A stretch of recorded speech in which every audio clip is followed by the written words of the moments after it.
شیعوں نے کتنے معصوم مانے؟ 14۔ ہمارے بھائیوں نے کتنے معصوم مانے؟ 1 لاکھ سے زیادہ۔ لفظ بدل گیا لیکن تصور وہی ہے۔ ہم کہتے ہیں محمد اور آل محمد کیا ہیں؟ معصوم ہیں۔ آپ کے بھائی کہتے ہیں تمام اصحاب کیا ہیں؟ عادل ہیں۔ عادل کا مطلب غلطی نہیں کر سکتے۔ آپ کے لیے اور آپ کے بچوں کے لیے اہل بیت کو ڈیفینڈ کرنا آسان ہے، لیکن ان کے مفتی اپنے بچوں کے سامنے آج پریشان ہیں۔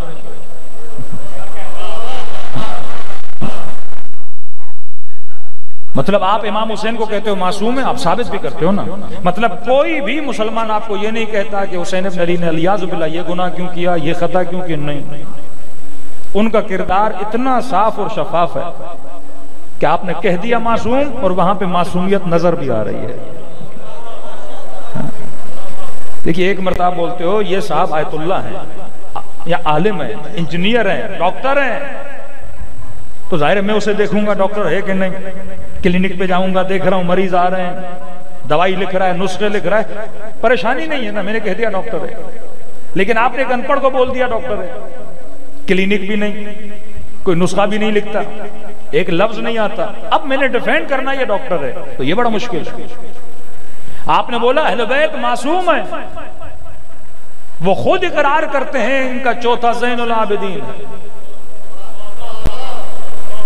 عبادت کرنے والوں کی زینت، 5ویں باقر العلوم ہے، 6 صادق ہیں۔ مطلب 11 کے 11 اماموں کی جب شخصیت پڑھی جاتی ہے ہمیں عیب نظر نہیں آتا۔ وہاں بول دیا کہ 1 لاکھ سے زیادہ کیا ہیں؟ عادل ہیں۔ عادل کا مطلب غلطی نہیں کر سکتا۔ اب معاملہ یہ ہوا کہ کسی مصر کے بہت بڑے عالم نے لکھا کہ شیعوں نے بنائے 14 معصوم، کہ تم لوگوں نے بنائے 1 لاکھ سے زیادہ معصوم۔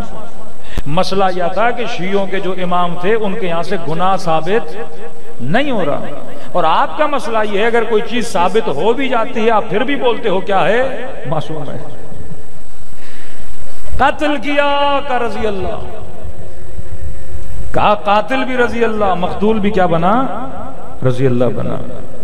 کل ہی میں سن رہا تھا انہی کے جوان نے مفتی طارق مسعود سے ایک سوال کیا، کہا کہ قبلہ یہ بتائیے یزید فاسق تھا، فاجر تھا، ظالم تھا، کتھا؟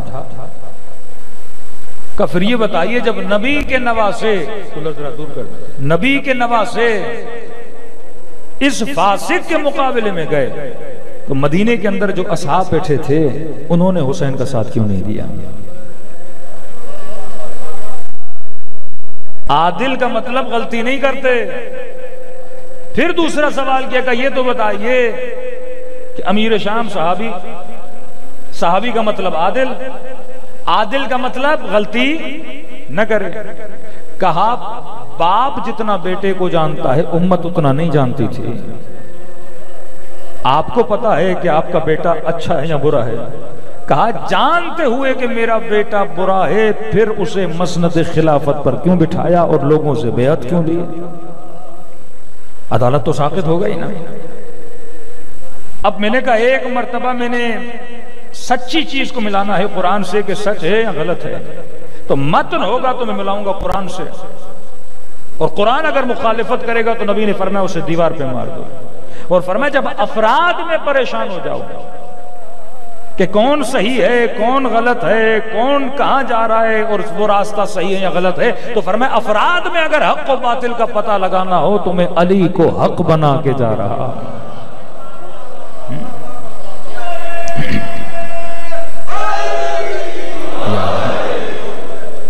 کہا جہاں یہ کھڑے ہو وہاں کھڑا ہو۔ مدینے میں پھر مسئلہ ہوا کہ اصحاب ایک طرف، حسین ابن علی دوسری طرف جا رہے ہیں، تو اب یہاں پہ اگر کنفیوژن ہو جائے تو فرمایا حق کسے سمجھو؟ وہ جو حدیث کے میں 2 چیزیں چھوڑ کے جا رہا ہوں، ایک اپنی کتاب چھوڑ کے جا رہا ہوں، دوسرا اپنی اہل بیت چھوڑ کے جا رہا ہوں۔ حدیثوں میں پریشان ہو تو قرآن کو دیکھنا، اور افراد کے کردار میں پریشان ہو تو آل محمد کے کردار کو دیکھنا۔ جہاں یہ کھڑے ہوں وہ کیا ہے؟ حق ہے۔ اور الحمدللہ یہ جو زمانہ آرٹیفیشل انٹیلیجنس کا زمانہ ہو گیا، اب دن بدن حق کیا ہو رہا ہے؟ عیاں ہو رہا ہے۔ دن بدن نعمت مکتب اہل بیت آپ کے لیے عیاں ہو رہی ہے، اور آپ لاکھ اللہ کے سجدے شکر ادا کرو گے کہ خدایا تیرا شکر ہے کہ تم نے مجھے علی والوں میں بنایا۔ مفتی صاحب کا جواب سنیے، کہا کہ اصحاب کیوں نہیں اٹھے اور امام حسین کیوں اٹھے؟ انہوں نے کہا کہ ہم اس لیے نہیں اٹھے، کہا یہ بحث نہیں کرو کہ یزید فاسق تھا فاجر تھا، ہمارا یہ ٹاپک ہی نہیں ہے۔ یزید شرابی تھا، کبابی تھا، فاسق تھا، فاجر تھا، بے دین تھا، لا دین تھا، مرتد تھا، ہمارا تو لینا دینا ہے ہی نہیں۔ کیا مطلب؟ یعنی ہمارے ہاں تو رسول خدا نے کہا ہے اور فرمایا ہے الملک لمن غلب، حکومت اسی کی ہے جس کا غلبہ۔ اب چاہے کالا حبشی غلام ہو، چاہے فاسق ہو، چاہے فاجر ہو، چاہے اس کے اندر شیطان نے حلول ہی کیوں نہ کر دیا، چاہے وہ لوگوں کے دین کو تباہی کیوں نہ کرتا ہو، کہ نہیں، نبی کی حدیث ہے صحیح کتابوں میں کہ نبی نے فرمایا الملک لمن غلب، کہ ملک اسی کا ہے جس کا غلبہ ہے۔ پھر کثرت سے یہ حدیثیں پڑھتے جاتے ہیں۔ پہلے کا حاکم کیسا بھی ہو خلاف بول نہیں سکتے، پھر کا حاکم کیسا بھی ہو اس کے خلاف قیام نہیں کر سکتے، پھر کہا کہ حاکم اگر پوری امت اس فاسق کو مان چکی ہے تو آپ اس کے خلاف خروج نہیں کر سکتے، اور کہا رسول نے تو یہاں تک کہا اگر فاسق، فاجر، بے دین، لا دین کیسا بھی حاکم ہو، اگر کوئی اس کے خلاف قیام کرے تو اس کا سر اس کے دھڑ سے جدا کر دینا چاہیے۔ آخر میں جملہ ایڈ کیا چاہے وہ کوئی بھی ہو، کوئی بھی سے مطلب یہ چاہے وہ حسین ہی کیوں نہ ہو۔ ڈائریکٹ نہیں کہہ سکے کہ حسین ابن علی نے علیہ اللہ غلط کیا ہے، انڈائریکٹ بول دیا کہ اصحاب نے وہ کیا جو رسول نے کہا، اور حسین ابن علی نے وہ کیا جو ان کے نانا نے نہیں کہا تھا۔ تو کنٹرڈکشن آف ٹیکسٹ اور کنٹرڈکشن بٹوین دا ٹیکسٹ اور امام حسین علیہ السلام کے کردار اور رفتار میں۔ اب امام حسین جب مدینے سے نکل رہے ہیں تو کیا فرما رہے ہیں؟ خرجت لإصلاح امت جدی، یہ امت جس کی کوڈنگ کے اندر فالٹ آ گیا ہے، یہ امت جس کے سافٹ ویئر کے اندر فالٹ آ گیا ہے، وہ دین جو مردہ ہو چکا ہے، میں حسین اس دین کو زندہ کرنے کے لیے باہر نکلا ہوں، اور جو میرے نانا کے دین میں بدعتیں پیدا کر چکے ہیں میں ان بدعتوں کو ختم کرنے کے لیے نکلا ہوں۔ مطلب آپ خوش نصیب ہو کہ آپ کا 12 سال 10 سال کا بچہ ہونا، اس سے صرف اتنا پوچھو کہ میرے لال محبت کس سے کرنی ہے، نفرت کس سے کرنی ہے، یہ کنفیوز نہیں ہے آپ کا بچہ، فوراً جواب دے گا کہ لائق محبت وہ ہے جس نے آل رسول سے محبت کی، اور لائق نفرت وہ ہے جس نے آل رسول سے نفرت کی۔ لیکن آپ کسی بھی مکتب و مذہب میں چلے جائیے، آج ان کی نسلیں کنفیوز ہیں کہ محبت کس سے کریں، نفرت کس سے کریں، کہ ان کا پڑھا لکھا مفتی جب اس سے بولا جاتا یزید نے ظلم کیا، کہتا ہے کیا، کہتے ہیں پھر یزید پہ لعنت کیوں نہیں بھیجتے، کہ نہیں لعنت بھیجنا ہمارا کام نہیں، یہ شیعوں کا کام ہے، یہ ہمارا ٹھیکہ ہے، ہم یہ بولیں گے کہ ظلم کی لعنت ہم نہیں بھیجتے، کیوں؟ کیونکہ امت نے کبھی لعنت بھیجی نہیں ہے، اس زمانے میں یزید پہ لعنت نہیں بھیجی، تو آج ہم کیسے بھیج سکتے ہیں؟ مدینے میں بیٹھے ہوئے تھے، بیعت کر چکے تھے، لعنت نہیں بھیجی، ہم لعنت بھیجیں، مطلب ہم وہ کریں جو انہوں نے نہیں کی۔ تو امام حسین نے ایک لائن کھینچی کہ 2 طبقے اور گروہ ہیں، ایک وہ ہیں جو حسین کی سیرت پہ چل رہے ہیں، ایک وہ ہیں جو ان کی سیرت پہ چل رہے ہیں۔ اب 2 آئیڈیالوجیز بنی، ایک آئیڈیالوجی آف امام حسین علیہ السلام کہ فاسق و فاجر ہو اس کے خلاف قیام کرنا، دوسری آئیڈیالوجی تمام امت کی آئیڈیالوجی، اور آئیڈیالوجی بنائی کس نے؟ امام حسن کا صلح اور امام حسین کی شہادت، بٹوین اس عرصے میں فیکٹریاں لگائی گئی حدیثوں کی، کہ صحیح بخاری کے لکھنے والے لکھتے ہیں کہ میں نے 6 لاکھ حدیثوں کو چھان کر صحیح بخاری تدوین کی۔ اب اندازہ لگائیں جس نے 6 لاکھ حدیثوں کو چھانا ہو تو اس کا مطلب کتنی جھوٹی حدیثیں مکتب میں آ چکی، اور گارنٹی کیا ہے کہ چھان چھان کے چند اور اس میں بھی نہ آ گئی ہیں، کہ کہتے ہیں کیونکہ صحیح مسلم میں لکھا ہے لہذا ہم ماننے کے لیے تیار ہیں۔ اب وہ چاہے قرآن کے اصل سے بھی مخالف ہو، کہ ایک طرف خدا بولے کہ اتقوا اللہ، تقوی اختیار کرو، نمازی بنو، اپنے نفس کی پاکیزگی کا خیال رکھو، ایک طرف خدا کہے کہ فحشاء کو نہ پھیلاؤ، دوسری طرف کہہ رہے ہیں کہ نہیں، حاکم کہتا ہے کہ حجاب نہیں کرنا تو میں پابند ہوں، خدا کہے تقوی اختیار کرو، حاکم کہتا ہے نہ کرو، اب کس کی مانوں؟ کہتے نہیں میں نے حاکم کی ماننی ہے، کیونکہ حاکم کی اطاعت کیا ہے؟ واجب ہے۔ اور ایک جوک نما حدیث جو انہی کتابوں میں لکھی ہوئی ہے، کہتے ہیں جب خدا اس گنہگار امت کے بندوں کو اٹھا کے قیامت کے دن پوچھے گا کہ بتا تو نے گناہ کیوں کیا تھا، لہٰذا ملائکوں کو کہے گا یہ گنہگار ہے، یہ بدبخت ہے، یہ بد کردار ہے، اسے لے جا جہنم میں۔ کہتے ہیں یہ گنہگار کہیں گے خدایا ہمارا کیا قصور، تو نے کہا اللہ کی اطاعت کر، ہم نے کر لی، تو نے کہا میرے نبی کی اطاعت کر، ہم نے کر دی، اور تیرے نبی نے کہا کہ جو بھی حاکم ہو اس کی اطاعت امت پر کیا ہے؟ واجب ہے، چاہے وہ بے دین بھی ہو، چاہے وہ فاسق بھی ہو، چاہے وہ شرابی بھی ہو، چاہے وہ زانی بھی ہو، چاہے وہ بد کردار ہو، چاہے وہ استعماری طاقتوں کا غلام ہو، تو نے کہا کہ اس کی اطاعت کرنی ہے، لہذا خدایا ہم نے تو آپ کے نبی کے فرمان پر عمل کیا۔ کہتے ہیں جب یہ اللہ کو سمجھائیں گے تو خدا کنونس ہو جائے گا۔ جن کا خدا ایسے لوگوں سے کنونس ہو جائے، اللہ کہے گا ہاں صحیح کہہ رہے ہو، یہ بات علیاذ باللہ یاد نہیں تھی مجھے کہ میرے نبی نے یہ کہا ہے، کہیں گے ان کو جنت لے جاؤ۔ افراد کو بچانے کے لیے دین کے حلیے کو تباہ و برباد کر دیا گیا، کہ جب اسی پاکستان میں ضیاء الحق کا زمانہ تھا تو انہی مفتیوں اور مولویوں نے امیر المومنین کا لقب دیا جناب، کیونکہ یہ عقیدہ ہے، یہ راسخ عقیدہ ہے ان کے وجود میں، یہ وہ بنیادیں ہیں جن کو آپ ہلائیں گے تو آئیڈیالوجیز بدل جاتی ہیں۔ اب یا افراد کو بچائیں، یا قرآن کو بچائیں، یا کردار اہل بیت کو بچائیں، یہ تو نہیں ہو سکتا کہ آپ سب کو بچا لیں۔ ایک طرف کہو جو مدینے والوں نے کیا وہ بھی صحیح تھا، اور جو امام حسین نے کیا وہ بھی صحیح تھا، اور جو یزید نے کیا وہ بھی صحیح تھا۔ یزید رسول کی حدیث پہ چلے کہ رسول نے فرمایا اگر حاکم کے خلاف قیام کرے تو کا سر دھڑ سے جدا کر دو۔ قاضی شرح نے انہی حدیثوں کی بنیاد پہ فتویٰ دیا کہ حسین ابن علی واجب القتل ہے، اور آج کا مفتی ان لوگوں کو بچا رہا ہے کیونکہ رسول خدا نے کہا تھا، تو اصحاب نے رسول کی سیرت پہ عمل کیا، تو پھر حسین نے کیا کیا؟ انہی ماحول کو دیکھ کر رسول نے فرمایا تھا حسین منی و انا من الحسین۔ اسی ماحول کو دیکھ کر جنت کی گارنٹی نہیں دی کہ ان الحسن والحسین سیدہ شباب اہل الجنت، یہی جنت کے جوانوں کے سردار ہیں۔ جو جنت کے جوان کا سردار ہو کیا وہ اپنے نانا کی سیرت کے خلاف چل سکتا ہے؟ تجھے پتا ہے کہ رسول نے کہا، کیا حسین ابن علی کو پتا نہیں کہ رسول نے کیا کہا؟ اور یہی نظریہ پھر امیر المومنین کے بارے میں آپ کے نظریے کیوں بدل جاتے ہیں کہ جس نے وقت کے خلیفے اور حاکم کے خلاف قیام کیا سر کو دھڑ سے جدا کر دو، پھر جو علی کے مقابلے میں آیا اس پہ اوپر خاموش کیوں ہو جاتے ہیں؟ پھر جمل میں جو علی کے مقابلے میں آئے پھر یہ نظریہ یہاں پہ کیا ہو جاتا ہے؟ آپ کو اہل بیت نے ایک میکنزم دیا، کیونکہ یہ مکتب حکمت کا مکتب ہے، ایک مکتب جس میں حکمت نہیں ہے، بس باتیں کیے جاؤ، لوگوں کو خوش کیے جاؤ۔ دیکھیے حکومتیں میکنزم سے چلتی ہیں نا، میں بات پاکستان میں کر رہا ہوں کیونکہ ہم اس ملک میں رہتے ہیں جہاں کوئی میکنزم نہیں،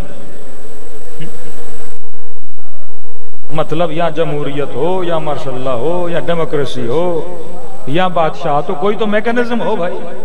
ہمارے ہر 5 سال میں میکنزم کیا ہو جاتا ہے؟ بدل جاتا ہے۔ یہی حال تھا مسلمانوں کا۔ پاکستان کی تاریخ اسلام سے اتنی شباہت ہے، ساری چیزیں یہاں ملتی ہیں۔ بھائی میکنزم کیا رسول خدا کے بعد؟ کسی کو خلیفہ بنانے کا، اُولی الامر منکم، تم میں سے جو بھی خلیفہ ہو، مطلب امت جسے خلیفہ بنائے۔ امام حسین کا مدعا یہ تھا یزید کے لیے، مولا یہ نہیں کہہ رہے تھے کہ مجھے تخت دو، کہ نہیں اگر پوری امت تجھ پہ متفق ہو جاتی ہے تو حسین کو بھی کوئی مسئلہ نہیں ہے، لیکن یہ نہیں کہ تلوار کے زور پہ بیعت لی جائے گی۔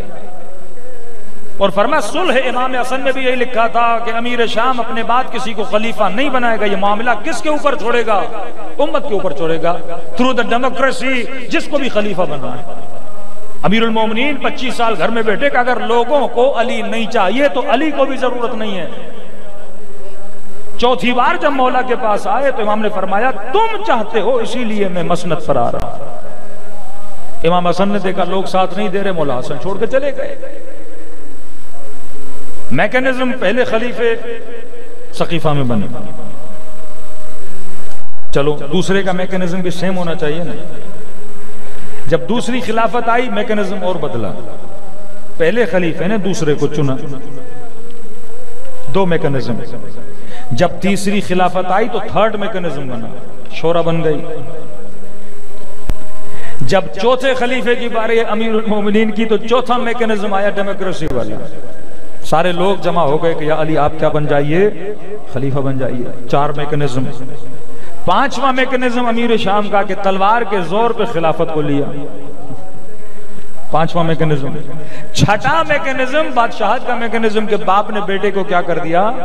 خلیفہ۔ تو کوئی میکنزم تو ہے ہی نہیں نا۔ آپ کے پاس میکنزم آف ولایت ہے جس کے اندر حکمت ہے کہ خلافت خدا اسے دے گا جو لائق خلافت ہوگا۔ اب وہ امت جو کہے کہ فاسق ہو یا فاجر ہو چاہے کیسا بھی ہو ہم نے اس کی اطاعت کرنی ہے۔ تو یہاں پہ امام حسین نے آئیڈیولوجی دی کہ یہ آئیڈیولوجی میرے نانا رسول کی آئیڈیولوجی نہیں ہے۔ کوئی فاسق کس طرح دین کو چلا سکتا ہے؟ اس زمانے سے 2 آئیڈیولوجیز نے جنم لیا۔ ایک وہ مکتب بنا کہ جس کے علماء نے فسق اور فجور کے مقابلے میں قیام کیا، کبھی جناب زید کی صورت میں، کبھی مختار کے قیام کی صورت میں، کبھی فتحیہ کے قیام کی صورت میں، یا مختلف زمانوں میں علماء نے قیام کر کے اور فاسقوں اور فاجروں کے خلاف اپنی آوازوں کو بلند کیا۔ وہ صرف مکتب اہل بیت والوں نے کیا۔ دوسری طرف ایک مکتب بنا جس کے مولویوں نے کہا کہ حاکم کیسا بھی ہو ہم نے اس کی بیعت کرنی ہے، نہ جمعے میں اس کے خلاف بولنا ہے، نہ لوگوں میں اس کے خلاف بولنا ہے، ہم نے صرف درس اطاعت دینا ہے، چاہے وہ کچھ بھی کرے آپ نے اس کے خلاف بات نہیں کرنی، اطاعت کرنی ہے۔ نتیجہ کیا نکلا کہ تمام تر مسلمان ملکوں میں حاکم کون بنے؟ فاسقین بنے۔ مولوی کہاں چلے گئے؟ مسجدوں میں محدود ہو گئے۔ عالم کا کام بنا جمعہ، عید میلاد النبی، نعتیں پڑھے، جنازے پڑھائے، نکاح پڑھائے، حلوے کھائے، یہ مولوی کی ڈیوٹی بنی۔ دوسری طرف آئیڈیولوجی آف امام حسین، آپ کے مکتب کے مولوی حلووں کے پیچھے نہیں لگے، انہوں نے کہا حلوہ تو تب کھائیں گے جب شاہ کو کرسی سے نیچے لائیں گے۔ یہ صرف آپ کیا سوچتے ہیں؟ ورنہ وہاں کوئی مولوی سوچ ہی نہیں سکتا کہ کسی شہنشاہیت کو نیچے لائے۔ سوچ سکتا ہے سعودی عرب کا کوئی مفتی اور مولوی؟ یہ گھٹی میں ہی نہیں ہے ان کے۔ ایک مکتب بنا جس نے آئیڈیولوجی دی کہ حق کے حکومت کسی فاسق کو نہیں ہو سکتا، حق کے حاکمیت کسی ظالم کے پاس نہیں ہو سکتا، حق کے حاکمیت کسی غیر عادل کے پاس نہیں ہو سکتا۔ تبھی جتنی ریولیشنز آپ کے اندر نظر آتی ہیں وہ ایک فرقہ ہے جس کو شیعہ علی کہا جاتا ہے، جن کے اندر نظر آتی ہے۔ آپ جتنے بھی مسلم معاشرے دیکھیں گے وہاں پہ آپ کو لیڈرشپ ان کے علماء کے ہاتھ میں نظر نہیں آتی۔ آپ سیاسی پارٹیاں دیکھیں، لبرل اور سیکولر لوگوں کے پاس لیڈرشپ۔ مولوی کیا ہے؟ ان کے نکاح جا کے پڑھائے گا، وزیر بنے گا تو 4 آیتیں قرآن کی پڑھے گا۔ یہ فاسق جب وزیر بن جائے گا تو اس کے لیے دعا کروائے گا، پچھلا وزیر اعظم آئے گا اس کی تعریف کرے گا، نیا آئے گا اس کی تعریف کرے گا، یہ حکومتوں کے جیرخوار بنیں گے۔ لیکن دوسری طرف وہ آئیڈیولوجی، وہ سوسائٹی جو امام حسین نے آپ کو آئیڈیولوجی دی، آج ایران چلے جائیے لیڈرشپ کس کے پاس ہے؟ عالم کے پاس۔ لبنان چلے جائیے لیڈرشپ کس کے پاس ہے؟ عالم کے پاس ہے۔ عراق چلے آئیے لیڈرشپ کس کے پاس ہے؟ سید علی سیستانی کے پاس ہے۔ یمن چلے آئیے لیڈرشپ کس کے پاس ہے؟ وہاں کے علماء کے پاس ہے۔ بحرین چلے جائیے لیڈرشپ کس کے پاس ہے؟ وہاں کے علماء کے پاس ہے۔ تو شیعہ آئیڈیولوجی حسین کی آئیڈیولوجی تھی کہ لیڈرشپ کن کے پاس رہے گی؟ جو صاحبان علم ہوں گے، اور وہاں لیڈرشپ کس کے پاس ہے؟ جو صاحب فسق ہوں گے۔ تبھی آج استعمار کے مقابلے میں اگر کوئی کھڑا ہے تو کون ہے؟ شیعہ کھڑا ہے۔ آج اگر استعمار کسی سے خوف زدہ ہے، وہ کس سے زدہ ہے؟ شیعہ سے، کیونکہ یہ آئیڈیالوجی آف امام حسین تھی، وہاں تو آئیڈیالوجی ہے ہی نہیں۔ اب ایک مرتبہ ایک مفتی کہے کہ اگر الملک لمن غلب، غلبہ کرنے والا فاسق ہو، فاجر ہو، مرتد ہو، حبشی غلام ہو، دین پہ نہ چلے، اس کے اندر شیطان چلا جائے، تم اس کے خلاف قیام نہیں کر سکتے، یہ کس نظریے اور عقیدے سے فلسطینوں کو کہے گا کہ تم اسرائیل کے خلاف کھڑے ہو جاؤ؟ اسرائیل، فلسطین کس کے قبضے میں ہے؟ اسرائیل۔ تو جب آپ نے نظریہ دے دیا ملک لمن غلب، تو کس حق سے فلسطینی اسرائیل سے لڑیں گے؟ ملک تو ان کے قبضے میں ہے نا۔ لیکن یہاں نظریہ حسین ابن علی، کونوا للظالم خصما وللمظلوم عونا، فرمایا ظالم چاہے کسی کا بیٹا ہی کیوں نہ ہو، کتنے بڑے عہدے والا ہی کیوں نہ ہو، اگر دین خدا کو پامال کرے تو تم نے اس کے خلاف کیا اٹھانی ہے؟ آواز اٹھانی ہے۔ تو اہل سنت کے اندر ایک فکر نے جنم لیا جو تنگ آ گئے اپنے مفتیوں سے، جنہوں نے کہا کیا مطلب حاکم کیسا بھی ہو؟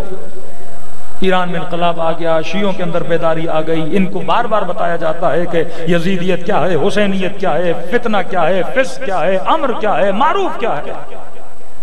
کہ آپ لوگوں نے تو ہمیں سن کر دیا کہ ایک حاکم نے ترکی کو سیکولر بنا دیا، ایک حاکم تھا جس نے وہابیت کو پھیلایا، ابھی وہی سیکولرزم کو پھیلا رہا ہے۔ تو ان کے اندر ایک فکر نے جنم لیا جسے اخوان المسلمین کہتے ہیں۔ اخوان المسلمین یہ واحد فرقہ اہل سنت کا ہیں، فقہن سنی ہیں، آئیڈیالوجی امام حسین والی یہ شہید اسماعیل ہنیہ ہے تو اہل سنت شافعی مکتب، لیکن آئیڈیالوجی کون سی لے رہا ہے؟ امام حسین کی، کیونکہ اگر وہ اپنے مفتیوں کی آئیڈیالوجی پہ چلے تو قیام نہیں کر سکتے فلسطین میں۔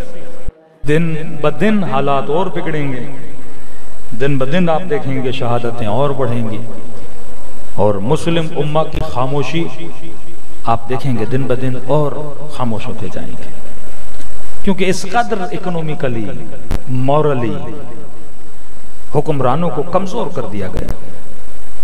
سب سے پہلے مورلی ڈسٹروئی کیا جاتا ہے، ایک حاکم کو زانی، شرابی بنایا جاتا ہے، اس کو بلیک میل کیا جاتا ہے، اس کی کمزوریاں ہاتھ میں لی جاتی ہیں، اتنا اسے گندا کیا جاتا ہے، اسے پتا ہے اگر حکومت میرے پاس نہیں رہے گی یہ لوگ میرا وہی حال کریں گے جو لیبی والوں نے قذافی کا کیا، عراق والوں نے صدام کا کیا۔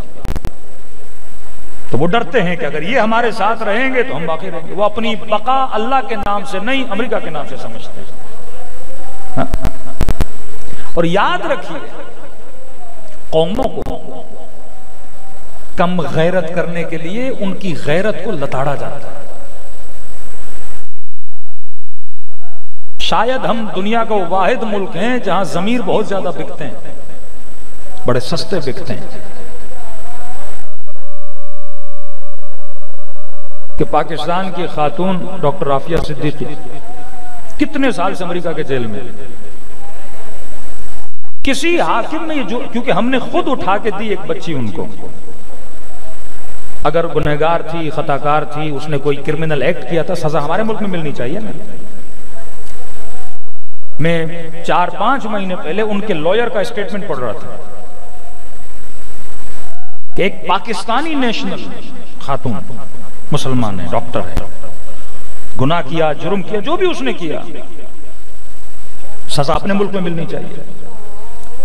یعنی وہ اسٹیٹمنٹ پڑھ کے ایک غیرت مند کا وجود جھنجھوڑ جاتا ہے کہ وہ کہتی ہے کہ مجھے امریکن جیل میں، وہاں کے جیل کے اندر جیلرز نے تقریباً 24 مرتبہ میرے ساتھ زیادتی کر چکے ہیں، لیکن یہ حاکم چپ ہے، کیونکہ جب غیرت ملی ختم ہو جاتی ہے، اور یہ جان بوجھ کے اس کے ساتھ کر رہے ہیں تاکہ اسٹیٹمنٹ باہر آئے، پاکستانی قوم کو پتا چلے، ہم دیکھیں کہ اس قوم کی غیرت کا لیول کیا ہے۔ کہ ایک طرف امیر المومنین کہیں کہ اگر کسی مسلم معاشرے میں کسی یہودی عورت کے پاؤں سے کوئی پازیب اتار دے اور اگر کوئی سن کے مر جائے تو کہا وہ شہید ہے، یہ غیرت کا عالم. لیکن قوموں کی غیرت کو اتنا نہیں چلایا جائے کہ ان کو پتا چلے کہ اس قوم کی ایک بچی ہے جو وہاں ہے جس کے ساتھ انگریز زیادتی کر رہا ہے لیکن حاکم چپ ہے، کیونکہ ہمیں ڈالر چاہیے، کیونکہ ہمیں پیسہ چاہیے، کیونکہ ہم نے اپنی حکومت کو بچانا ہے. جب انہوں نے دیکھا کہ ان میں تو غیرت ہے ہی نہیں، اب ان کے 30,000 لوگ مار دیں یہ بے غیرت رہیں گے، ان کے 40,000 لوگ مار دیں. یعنی ایسی ایسی تصاویر اور ایسی ایسی ویڈیوز ہے فلسطین کی کہ اگر باضمیر بندہ ہو تو دیکھ کے شاید مر جائے، دل اس کا پھٹ جائے کہ کس طرح ایک ایک باپ نے 3 بچے اپنی گود میں لیے ہوئے ہیں، جن کے گھر، جن کے ہاسپٹل، جن کے اسکول خراب ہو گئے، اور اوپر سے بارش ہو رہی ہے، سردی کا موسم، جگہ نہیں سر رکھنے کے لیے. اور وہ مسلم امت کے حکمراں جن کی ٹیبلوں پہ جوس بھی پڑے ہیں، کھانے بھی پڑے ہیں، اور کھا بھی رہے ہیں اور دیکھ بھی رہے ہیں کہ فلسطین میں کوئی بچہ بلب رہا ہے. پھر مجھے یاد آتا ہے ایک وقت تھا جب ابن زیاد کے سامنے تشت پڑا تھا اور کٹے ہوئی گردنیں پڑی تھیں اور وہ لقمے چبا رہا تھا اور یتیم بچیاں اسے دیکھ رہی تھی. Repetition of characters. اب وہاں پہ ابن زیاد پہ خاموشی کی، یہاں پہ اسرائیل پہ خاموش ہے.